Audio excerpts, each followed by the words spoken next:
எண்ணுவோம். உலகமெல்லாம் சிரிக்கும் போது நாமும் புன்னகை சிந்துவோம். யாரும் ஊரென யாரு சொன்னது சொல்லடி.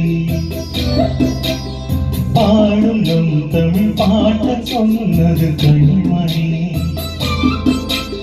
படிக்கத்தான் பாடலாம் நினைச்சு பார்த்தோமா, படிச்சத நினைச்சு நாம் நடக்கத்தான்.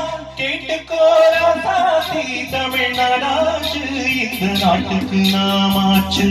சாதி மல்லி பூச்சரமே, சங்க தமிழ் பாச்சரமே.